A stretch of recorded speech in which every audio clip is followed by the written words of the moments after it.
start. So good afternoon, everyone. Welcome very much to our session, the Microfood Hub Vision and Workshop session. I'm Larissa Fly, and with me here are my beloved colleagues, mentors, green thumbs, Samuel Pressman, also fellow graduate of Pratt doing the Sustainable Environmental Systems program. Now we've been working closely on the projects that have been born and are still up and running after we graduated. And last but not least, our great mentor, community visionary, Ray Figueroa, also part of the Pratt ecosystem. Pratt has brought us all together. I guess we all took Ray's urban agriculture class there, and that's how this all started. Ray is also the president of the New York City Community Garden Coalition, and he runs the Alternatives to Incarceration program at Brook Park Youth Farm that you can see here in the photo of the slide.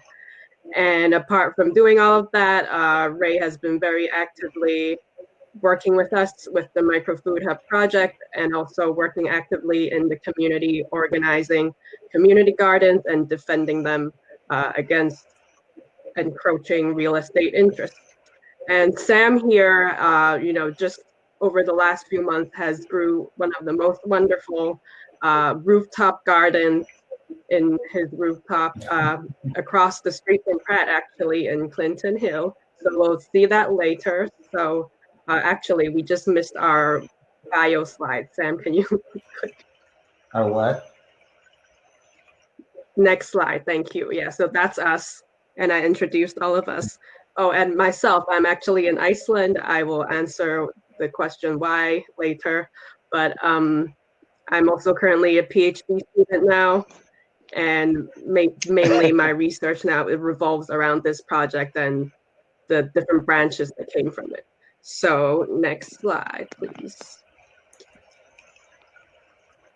So this is a kind of a plan for this 1 hour ahead of us. We'll start with sort of a presentation, discussion of kinds about the whole Microfood Hub project from its conception many years ago to what we're doing with it now. And then we're going to have virtual garden tours with Ray at Brook Park Youth Farm, and also with Sam at his rooftop garden in Brooklyn. And then after that, we'll open up the floor and we will all have a discussion on urban food growing for self-sufficiency and for fun and happiness. So without further ado, we're going to start our discussion. Next slide, please. So I'm going to start this all off by, just casually broaching this topic about, why we're here today. I guess maybe years ago, before I took Ray's urban ag class and being involved in some of the work at Pratt with, sustainability, I've actually, I grew up in cities. I've lived in cities my whole life. So plants were never really part of my life. And I guess, the Instagram trends of all these cool house plants kind of started something in me. And I started actually growing plants the year maybe before I took Ray's class. But then after taking Ray's class, it's just, something clicked in me, and now I've been, working with plants. I volunteered at a greenhouse here in Iceland. So this has become an integral part of my life, and I'm continuing to, work on it. And so Ray, I'd like to ask you, what does all of this mean to you, sustainability? So, when people say the term sustainability, some people would think immediately about, recycling and stuff like that. But we all know it's way beyond recycling, and recycling isn't the answer to all of the world's problems at all. Not even a low percentage. We know a lot of recycling actually gets burned and doesn't really go anywhere or get reused. Yep. So, so Ray, segueing into community gardens and the role of climate justice and racial justice with all the work that you do. You can talk a little bit about the background So of thank you very much.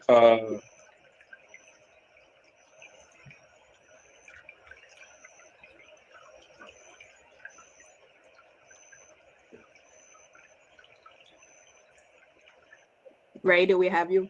Okay. Well, thank you, Larissa, for that very, very rich introduction of all of us, and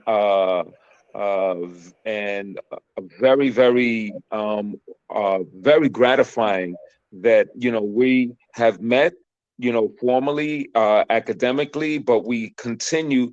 As a result of embracing a vision for community resilience, for growing community resilience, for growing community sustainability, that we are here continuing this effort by which to bring that vision as it's iterated as a result of our collaboration on micro food hubs. I'm not going to say too much because the presentation will actually speak for itself. I just wanted to lift some things up that as we discuss micro food hubs, we will not be exhausting the conceptualization of the richness of micro food hubs. To be sure, we're going to be scratching the surface and touching on it, but micro food hubs are really all about responding where a community, local communities are responding to the fact that the food system has not been working for them in terms of promoting their health, their nutrition, their food security. The food system has not been working, and micro food hubs initially started as a project to address the macro food system, the industrialized food system as it is, and its unresponsiveness to promoting the health and food security and nutrition security of local communities, particularly disproportionately so local communities of color. And so micro food hubs is an initiative really rooted in community gardens. But growing out of that, you're going to hear from Sam's beautiful iteration of micro food hubs, and you're also going to hear from Larissa and her beautiful conceptualization and iteration of micro food hubs. So micro food hubs is evolving as we're speaking, but at the heart, at the common denominator with all of the iterations, community gardens, what's happening in terms of what happens where people live, both in terms of their building facades and building roofs, what happens indoors, and so forth and so on. Really, what micro food hubs is about is really shifting the paradigm from folks being anonymous consumers to folks being more conscious consumers as a result of being intentionally involved in the production of food, choosing their food from a culturally grounded perspective, choosing their food from a community perspective, grounded in wanting to be more intentional in terms of promoting community health and nutrition health. This has really, micro food hubs has really taken on a level of resonance with the pandemic. It's as if the visions that we've been entertaining all of these years, and by the way, I actually coined the phrase micro food hub 13 years ago. Is that right? No, 7 years ago in 2013. Let me be very clear. 7 years ago in 2013, as a result of a policy initiative that I was working on then with the New York City Community Garden Coalition. But micro food hubs is about communities. It's about individuals being very intentional around being conscious producers and conscious consumers, and really getting away from a scale of industrial production to a more intimate, communal, and individual effort to really promote community health in a way that is sustainable and that promotes resilience, particularly resonant in this time of crisis that we Thank you, are Ray. calling the COVID pandemic. Oh, and the only other thing, two things I just wanted to say. Two things I just wanted to say, that as you see these videos, on the first video, I end with a discussion of NYCHA, where I talk about NYCHA as being concentrations, NYCHA being the New York City Housing Authority, the public housing authority here in New York City. And I close by saying that they are concentrations of poverty. And what that implicates is rent burden and food insecurity, just to be very, very clear. And that's the context in which that first video is playing out. There are subsequent videos, but there's one a video of NYCHA residents organizing, and there it's a brilliant example of people really coming together as a community around their community, taking ownership over their communal health outcomes. And really what it juxtaposes is the New York City Public Housing Authority has vast resources of land that are going underutilized with respect to addressing the food insecurity, nutrition insecurity. And that's just something that serves as a contextualization for our work that drives us forward and that compels us to continue organizing and iterating these models. Thank you, Online Ray. So now we're going to have Offline Ray talk a little bit about the history of Brook Park. So Sam, can you please?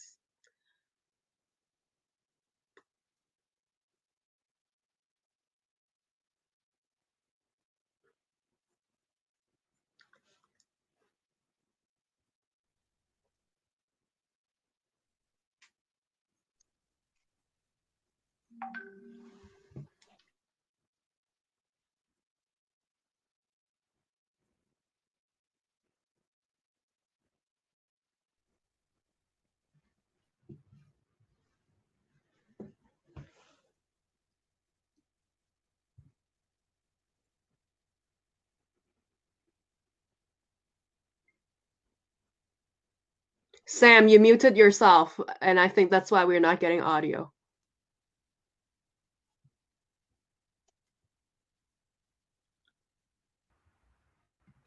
Okay, sorry everybody. Yeah. I don't know how that happened. We're gonna go now. My name is Ray Figueroa, and I want to welcome you to Brook Park, right here on the corner of Brook Avenue and 141st Street.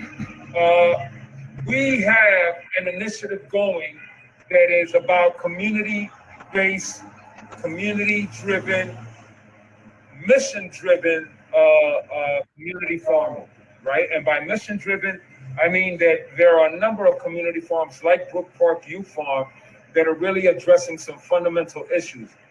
What I would like to do is to contextualize the significance of Brook Park's presence right in this community. At that time in the 1940s, it was a residential building. And what happened at this period, which is not so evident, is that this community was being redlined by the state, the federal government, with its policies supporting redlining at the local municipal level. What that means, this community was being mapped so that disinvestment would occur, so that investment would not occur, and disinvestment would take root. What does that mean for this community? The legacy of redlining as it proceeded forward into the 1980s, what we have had since the 1940s of a community redline, and it was redlined, it was revealed because of the presence of Black and brown people and immigrant peoples. Here in the 1980s, continuing that legacy that was begun in the 1940s, the interim, there was something known as urban renewal. And urban renewal designated communities as slums, certain communities as slums, primarily, disproportionately so, communities of color, Black and brown communities. And they were involved in something known, meaning municipal government officials in doing what is known as slum clearance. Accelerating slum clearance was this policy that you see represented in this picture, was planned shrinkage. And that's where cuts to the fire department, cuts to the police, cuts to sanitation, cuts in hospitals, cuts to education, all types of municipal services were being cut. Social triage policy by which to handle a fiscal crisis in the city. And the idea in the cutting of those services, there were fires happening. There were all kinds of garbage piling up in these lots, and either buildings were being burnt down and not salvaged as a result of the lack of fire department response, or they were being dumped on. So this is what this is. What this has resulted in is, if you look way off in the distance, you will see a very tall building. That is a public housing project. If you look off this way, you will see public housing. Public housing is a proxy indicator of concentrated poverty. And now these public housing projects surrounding Brook Park. This is the legacy of redlining, and it's caused tremendous amount of displacement, tremendous amount of social and economic dislocation. But with all of that attempt on the part of municipal leaders, in terms of disinvesting, in terms of clearing out, in terms of dumping, there was a core, a cadre of community residents who took ownership. And if you step back a little bit, you can see the results of that ownership initiative. This is Brook Park today. Roland, the greatest untold. Thank you. Thanks, Sam. Right, so Ray just walked us through a bit of the history of Brook Park. So Brook Park is just one of the hundreds of community gardens in the city. So there's about 550 NYC Parks owned Green Thumb Gardens, and there's also hundreds more in the city. Sam, correct me if I don't have the numbers right. And so in this slide here, we see Hattie Carthen, as well as Liz Christie. They're both seen as the godmothers of the community garden movement back then. And they've been such figures that really inspired everyone, from, working with their group Green Guerrillas, throwing around seed bombs just to grow plants and food to beautify the rundown pieces of land that have been vacant and abandoned. So yeah, I'll bounce it back to you, Ray, to tell us a bit more about, the history of the community garden movement in the city itself. Well, yes, thank you, Larissa. Very, very, ever so briefly, community gardens have the contemporary iteration of community gardens. Literally, as I had alluded to earlier in the video, came up in the wake of when the city was in the throes of a fiscal crisis in the 70s and into the 80s. This is when vast swaths of land laid fallow were abandoned by the municipality of New York City, not just in the South Bronx where I am based, but throughout the city of New York and literally in cities throughout the country. Coming back to New York City, it was during that time that community gardens, very much like Phoenix rising out of the ashes, community folks came together to reclaim these abandoned parcels of land. And so in so doing, began to really reflect a sense of collective agency that honored their sense of human dignity. In other words, folks were not allowing the abandonment, folks were not allowing experiences defined by unemployment, their destiny to be defined by poverty and unemployment, because of a very resonant sense of their sense of human dignity as a community. And so since that time going forward is the development of community gardens, which started as dozens on the Lower East Side, another few dozen in the rest of the boroughs of New York City, to grow to the point where we literally have hundreds and hundreds of community gardens throughout the city. As you can see in that map, particularly on the left side, is a reflection of where community gardens are located. And to be sure, I should point out in that map of the green dots representing community gardens throughout the city, those were the same sites that were historically redlined urban renewal, went through urban renewal, and went through planned shrinkage. It is there in those places that laid abandoned, like a war-torn area full of rubble, that community gardens sprouted up as a result of this initiative on the part of residents to reclaim their communities and to develop something that genuinely honors their sense of cultural identity as well as their sense of human dignity. Right. So on the map on see corresponding to where the community garden locations are, that where they're located are the underserved communities, historically marginalized communities, and it's also simultaneously the areas that are the most heat vulnerable in the city, meaning that there's less tree cover, the ground heats up more, there's more of that greenhouse effect going on in those areas. Sam, once again, correct me if I get these scientific things wrong. But yeah, so the point is that the community gardens being in these zones of the city, they grew out of the struggle and they continue to be a point of where they're facing challenges, but simultaneously they're also in the unique position to provide the greatest benefits, no matter when it comes to community, no matter when it comes to climate and social justice. So I'm going to pass this on to Sam to talk more about how concretely community gardens could benefit the environment and the communities in a broader sense. Thank you. Yes. So we took all these. Right. Sorry, we took all of these, efforts and the fact that we, have been trying to promote all of these important aspects of the issues going on in communities, specifically communities of color and poor communities.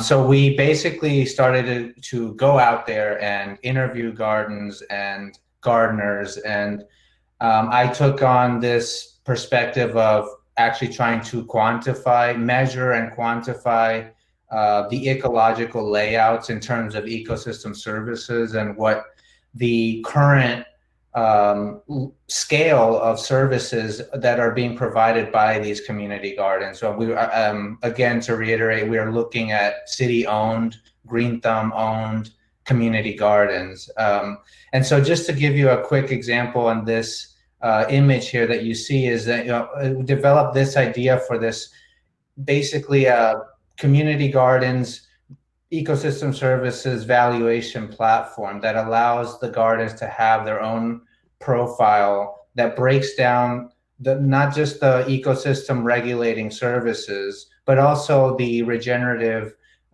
systems productions that they might have going on there.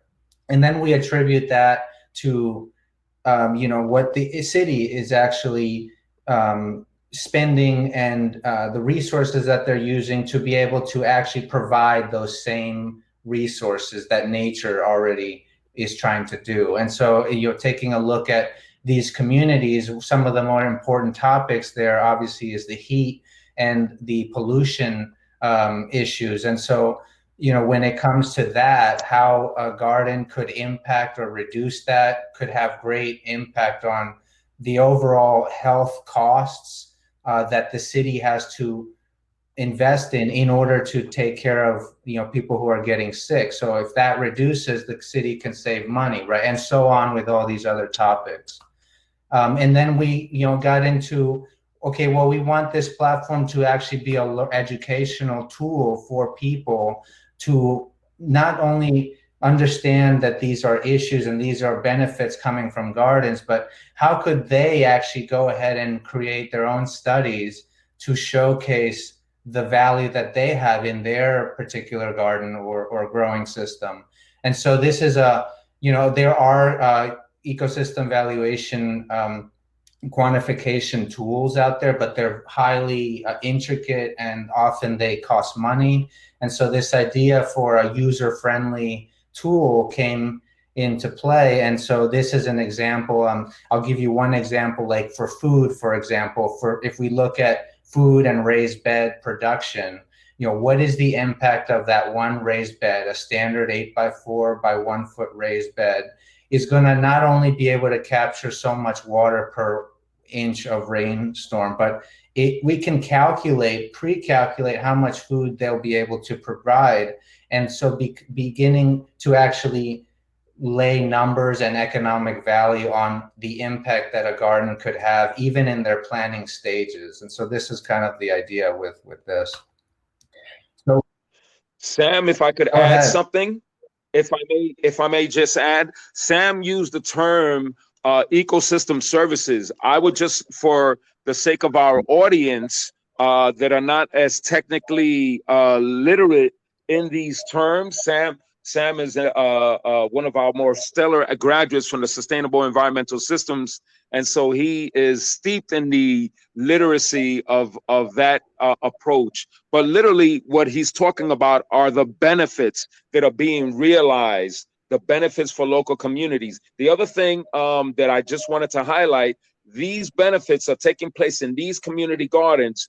These health benefits are taking place in the very same communities that are being devastated by the current COVID crisis. That is to say that in order to have these, the presence of these community gardens and to expand the benefits of what's happening in community gardens would be a very, as Sam pointed out, a very cost-effective way by which the city could engage in prevention and therefore really avoid the disproportionate outcomes that we've been seeing in communities of color in the South Bronx, for example, in parts of Brooklyn, Brownsville, for example, as a result of the disproportionate COVID mortality rate. So just wanted to drive home that point. Thank you, Sam. Thank you, Ray. Right. And so, right, the idea is, you know, the more we scale ecological integration and protect it, the more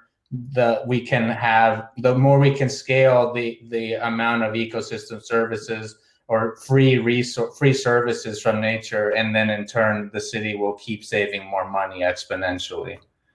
And so we took this to you know, getting into the legal battle and getting into some rallies at City Hall and just kind of you know, getting out there and showing that the city that we mean business, and that. So what this led to was this idea for this creation of a petition, a legal petition that can stand for the importance of gardens and that can stand for the protection of gardens, specifically on the topic of designating gardens as critical environmental areas, which is a designation given on a piece of land by the state that deems that piece of land permanently protected from real estate development. If we look at CEAs that exist today, those are national parks, those are landfills. They are not community gardens. They are not micro pieces of land. But when we look at the cities, all cities globally, the only large pieces of nature in cities besides public parks, largely which those in and of themselves are not really all that natural in often cases, but that's another topic. Really what stands are community gardens. And so there's a need to permanently protect them from development because that's all that is left. And so I'm gonna let Larissa take over. It's actually time for a video tour. Yes, okay, so Section. So now we're gonna just go ahead and go into this other video.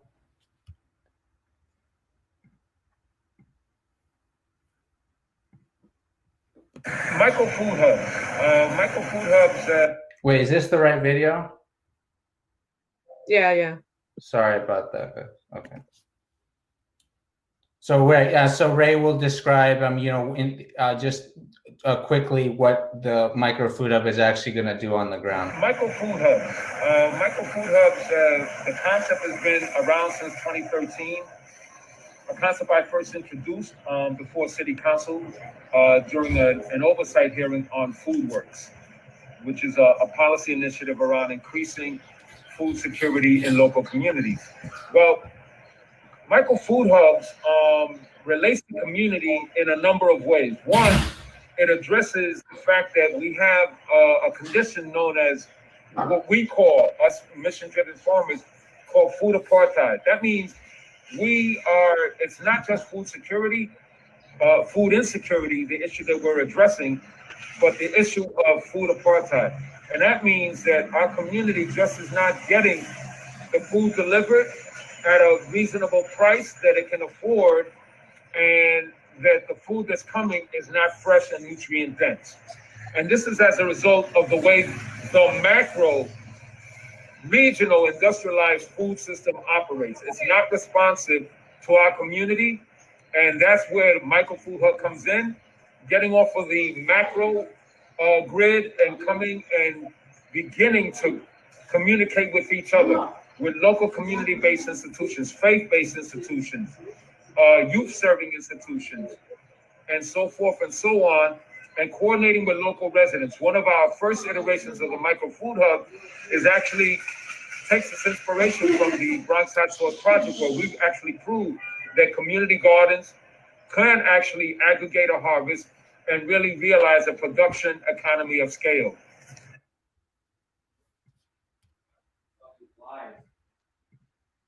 Thank you. So this is, we're going to move on.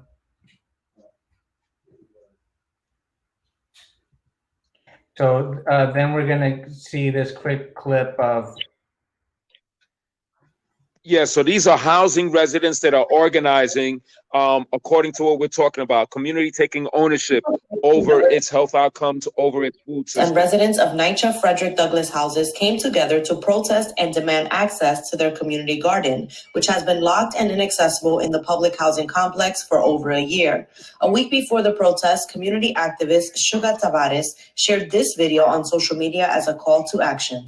20 feet from this space, the residents are relying solely on food donations to supplement food for themselves and their families. Sugar says that the fact that this space is inaccessible exacerbates the high food insecurity rates in the Bronx, and that this, paired with the COVID-19 crisis, poses a huge threat to the community. For the past year, she and other community activists and leaders have sent countless emails to local representatives advocating for the garden, but have not heard back. Instead, they decided to take matters into their own hands by breaking open the garden chains. Whose garden? Our garden! There is no reason for a community to have hunger or food insecurities when there is a garden this size. There is no reason in the middle of a global pandemic that has caused so many hardships for people and their families for there to be locks on these doors. We are here because we have advocated for more than a year, absent of the support of NYCHA administration, of local elected officials, to help us be able to secure this space for the residents and their use, and not just for their use, but for their control. We're in an era right now where we have to fend for ourselves because nobody's going to do anything for us. So we got to fight for ourselves. So we're going to take this over again. We're going to teach our kids how to grow food. And most of all, our people need to go, they need to make sure that they go out, get their absentee ballots, and vote. With the garden back in community control and accessible to the Frederick Douglass residents, Sugar is hopeful that this will help dismantle food insecurity in this community. This is the size of a tennis court. This community, we can grow vertically, we can grow horizontally. This would give this community, when planted right, access to fresh fruits and vegetables year round. And that would be able to be done very affordably, very economically, and very efficiently. Reporting for BronxNet, Sanji Lopez. Great. So, right. So that alludes us to this overarching topic of the inefficiencies and the problems that the corporate and large-scale agricultural system actually impose on specifically low-income communities, but in general, all populations. Right. So something to highlight here is like a supply chain is called a supply chain because there's always this illusion, this neoclassical economic theory that tells us, okay, as the consumer, you could, change up your consumer habits. You could effectively change the demand somehow of, how your food or how your product is made or comes from. But we know that, under capitalism, under all this, that mess that we're under. It's not the case. It's a supply chain because the suppliers, meaning the large corporations, make the choices based on profits, based on their benefit, instead of thinking about, oh, which neighborhoods need healthy, fresh foods, which neighborhoods lack that, and maybe we should maybe lower the price down for them and give them high quality produce. These are not the considerations these huge machines make. And so this leads us to our next slide. In rethinking about these linear supply chains that focus on delivering food items from one place to another, profit-driven.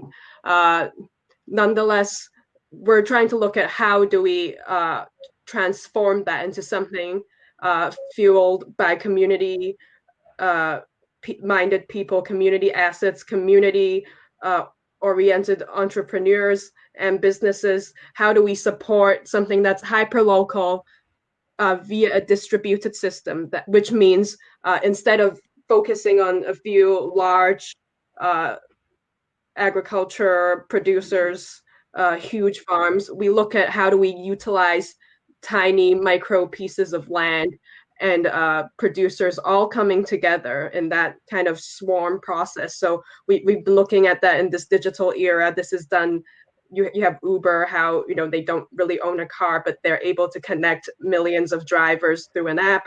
And then we're also looking at how the Bronx hot sauce was able to aggregate peppers from different pieces of land over the city. And so it's about thinking, it's a new way of thinking about scale that, through the digital advancements that we have, how do we really bring the benefits back to the community instead of having large corporations exploit communities a bit more with these tools. So it's always like you have the technology, you have the systems, but how do you manage them? Who manages them?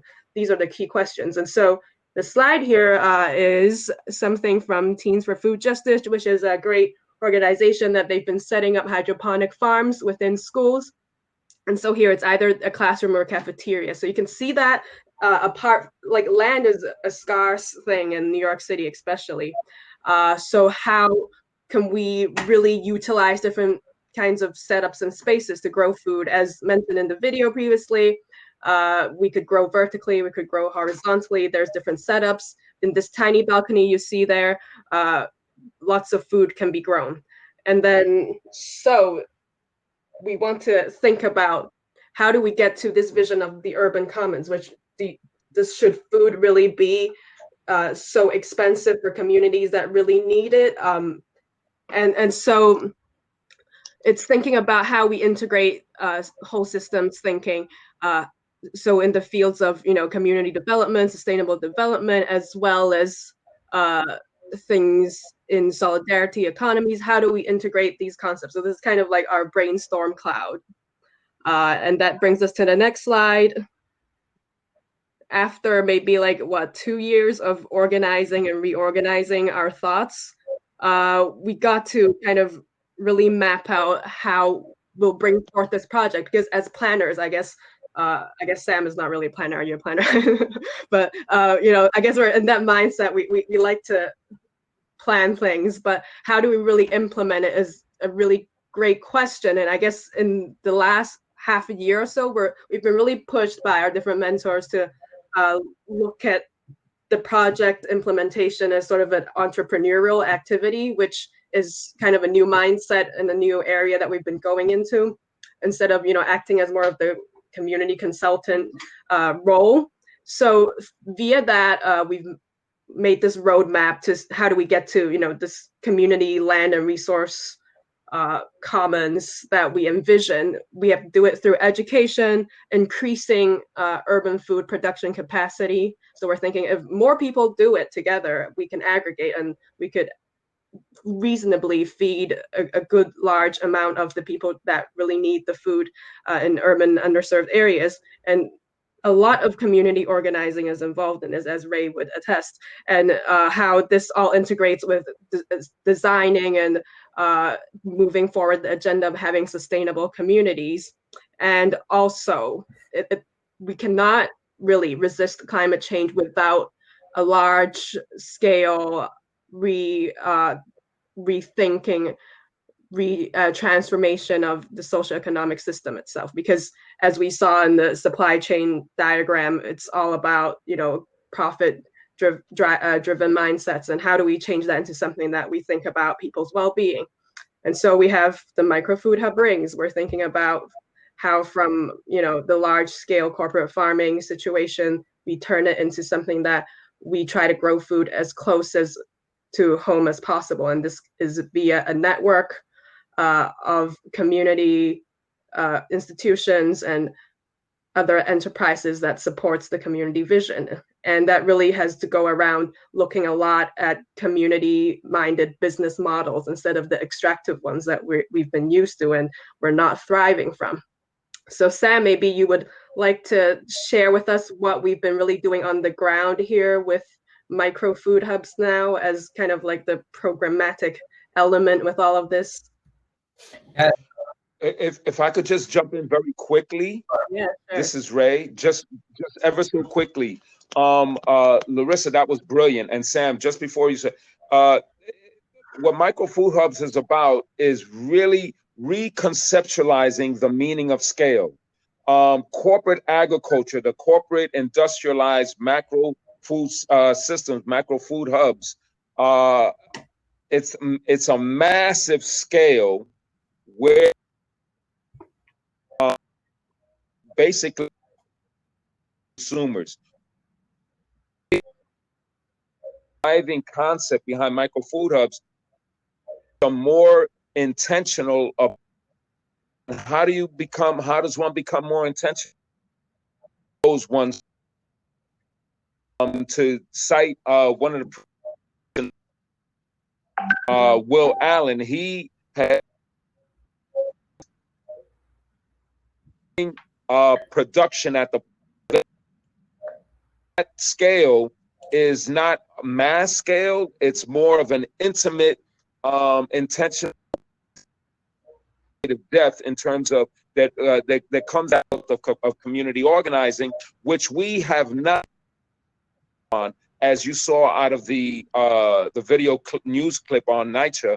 And also we have not pushed the envelope on what folks can grow within their own residences. So within where they actually live at home, as well as in their community, and how do we take advantage, particularly in times of crisis, of the resources of land, such as the Public Housing Authority. So it's really a qualitative scale of depth of engagement that's more intimate, more communal, where you're bringing a collective of conscious individuals very intentionally growing food to promote their health and to promote their sense of resilience. Not just their sense of resilience, but their actual physical resilience as well. So thank you.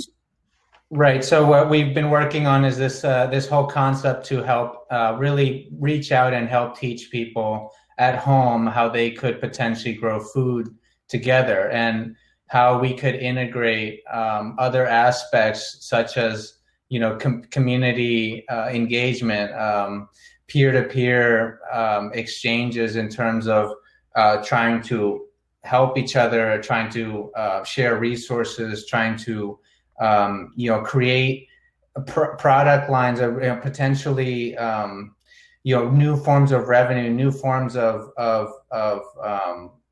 innovation, really across the board by working together through a food growing community that's based on this concept of time banking and the fact that by having people be able to go out in the community and or commit some of their time towards sustainable causes, sustainable initiatives, food growing, that they could in turn get some sort of rewards via partnerships in the community, via potentially showing that they're generating value for the city and so on. But I'm going to let Larissa continue.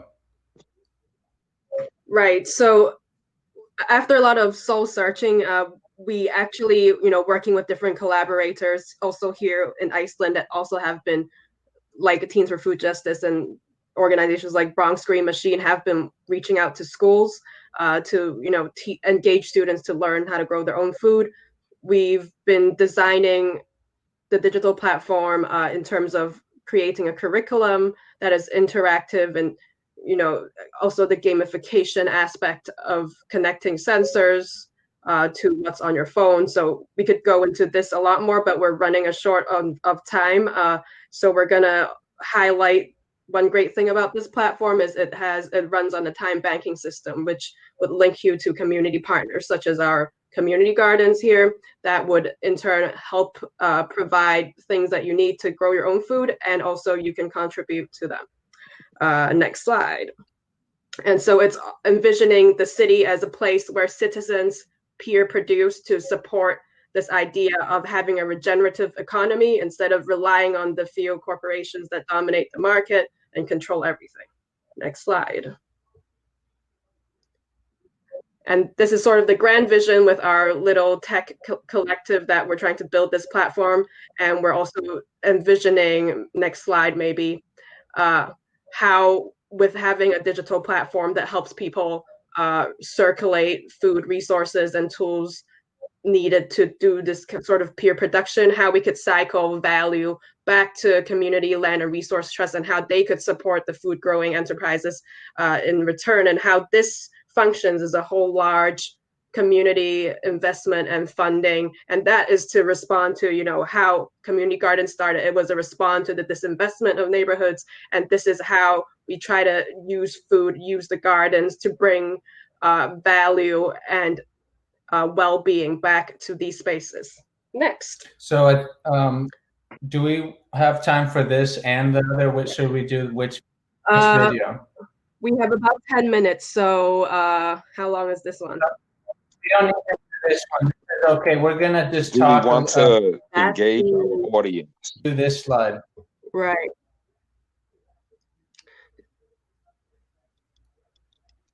Yeah, so maybe we could play like 2 minutes of it, like the essential part of walking the food from.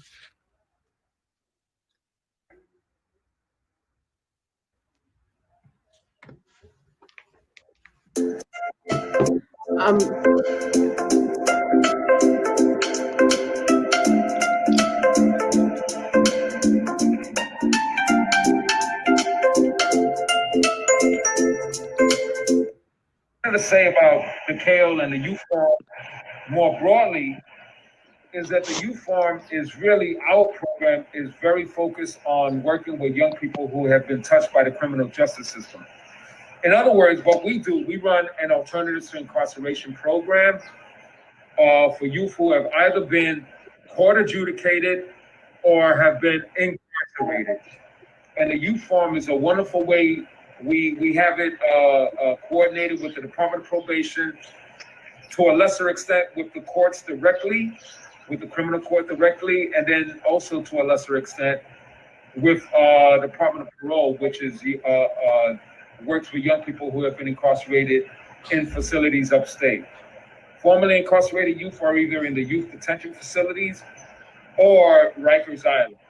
As a mission-driven community farm, we would have no claim to the name community if we were not also responding and engaging and looking to really address issues that are confronting our community.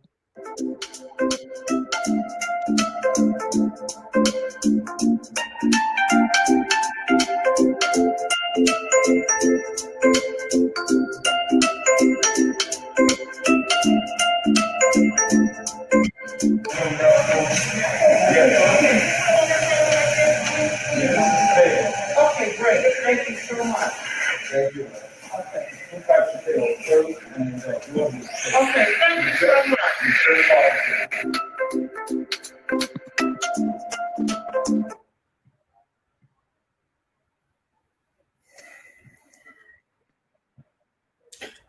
Thank you. So, and then lastly, we're just going to take a glance at, when we think about food growing in the city, we do think about largely a community garden. But when we think about scaling food growing in the city, we have to look at alternative spaces such as rooftops, such as indoor spaces, such as tiny micro spaces that people would never think they could actually grow food in, but they can do it. And so what I've been working on is creating a model for off-ground intensive food growing systems that's based on the permaculture style of planting, even off ground, which it's not really seen as often. Natural shades of green and hints of other colors fill gardens across the country during the summer. But with over 50 species of plant life, this isn't your average garden. We're trying to cover a full array, so we have pretty much all your basic vegetables you might see: tomato, cucumber, eggplant, but getting also into most of the herbs that people know and leaf greens that people know. It's a 380 square foot sustainable food rooftop garden that lies among the thousands of buildings in New York City. Ecological systems designer Samuel Pressman built the garden over 20 days earlier this spring, with the purpose of educating and showing the public what is possible. How we can actually grow food more innovatively in cities, specifically in spaces where people don't think that they could grow food. The idea came to Pressman as he sheltered in place during the start of the COVID-19 pandemic.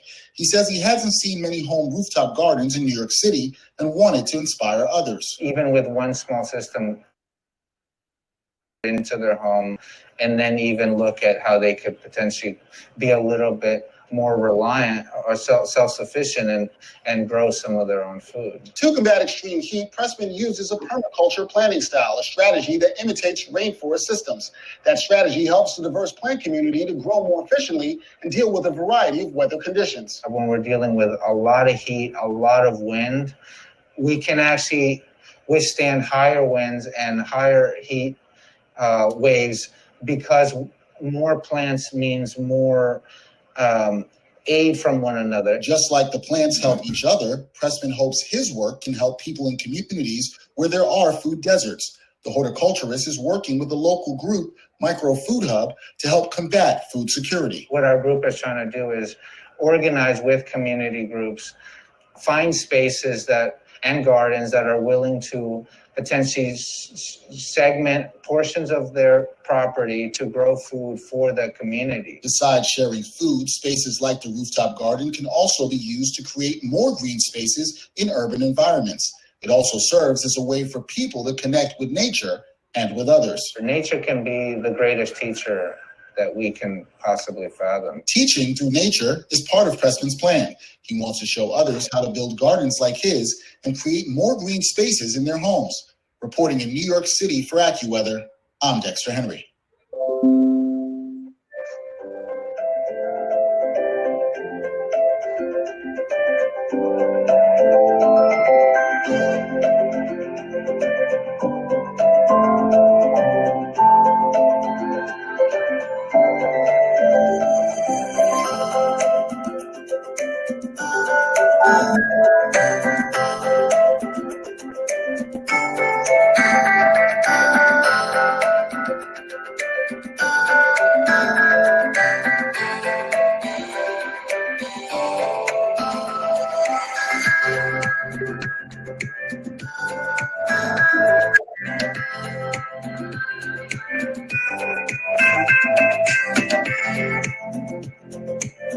So I'm going to move on to this last video that just shows the potential and then at the height of the garden and what was possible.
I don't know if anybody had questions.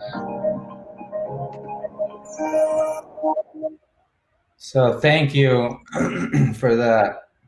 And that is conclusion of our presentation. Yeah, I see a couple of questions in the chat, but I'm trying to see where they are and answer them. But I guess, does this room close off immediately? We could stay on a bit more. I'm not sure. Yeah, why don't you read a question out? Wait. No,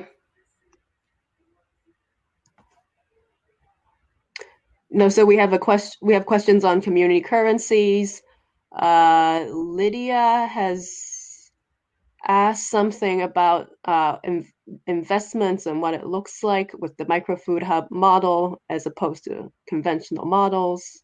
And so I was saying it's more about, cooperative style business models instead of conventional business models. And there's a lot of stuff here. Yeah. But in short, I guess, thank you everyone for attending. Feel free to check out our websites and social media and contact us via email. I guess we'll be hanging around here. I guess we can, right? Yeah, we would be happy to answer any questions. If you would email us, and we would be happy to share things and explain things more thoroughly. Cool. But yeah, just one last comment is that really, as we can see it, that the potential to scale urban food growing and that the potential to help people better understand how they could be more resilient by growing food or by engaging with their community more directly is so broad. It's so it's there, and we just need to extract it. We need to coordinate better, and we need to communicate with these different entities that currently are working apart, but we can come together and work together and make this much stronger move. Yeah. Oh, Sam, I think a lot of folks are asking for your quantification slides. Do you have a link that's publicly accessible? Maybe you could drop it in the chat, maybe. Yeah. And I will publish it on the Microfood Hub website, I guess.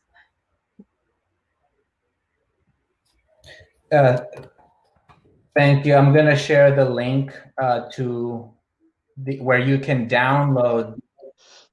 One of the things this is Ray. Also, as a closing consideration, is that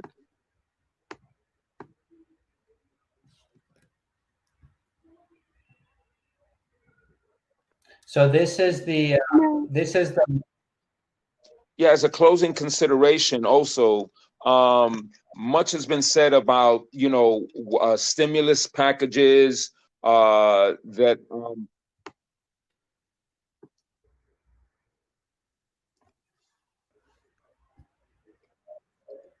I'm sorry.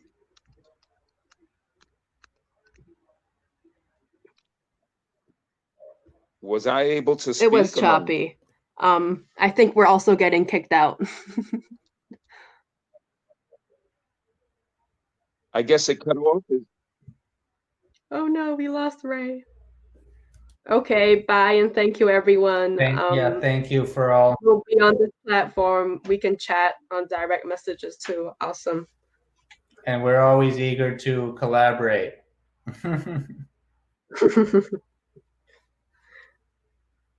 Okay, should we jump off? What do we do? I mean, I think so. There are a lot of some people still here, but I don't know. Did you have any final things that you?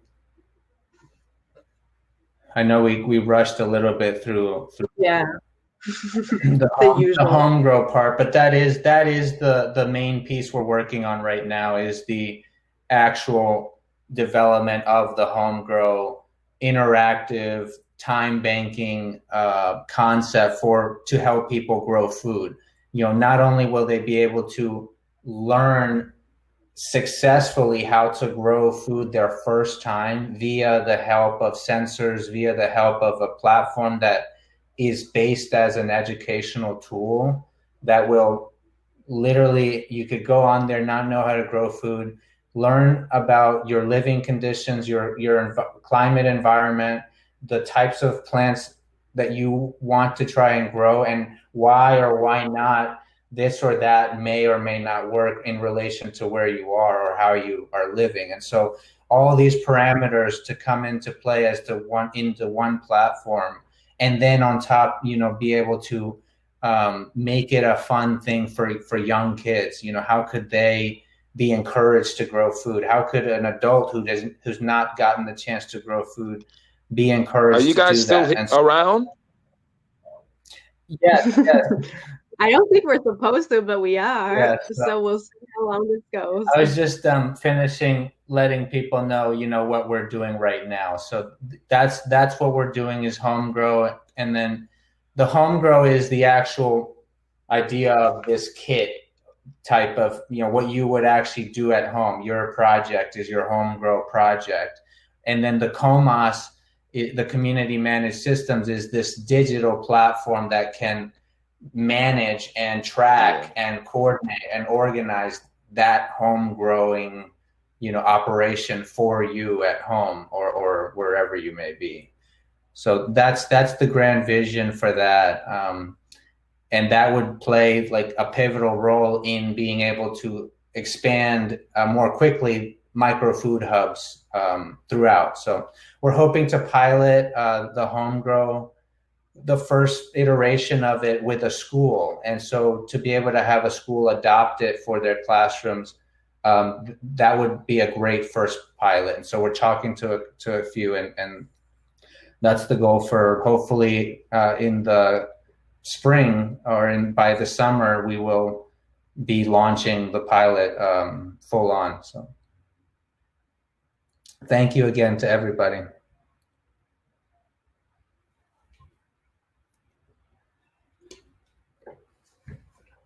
Okay, so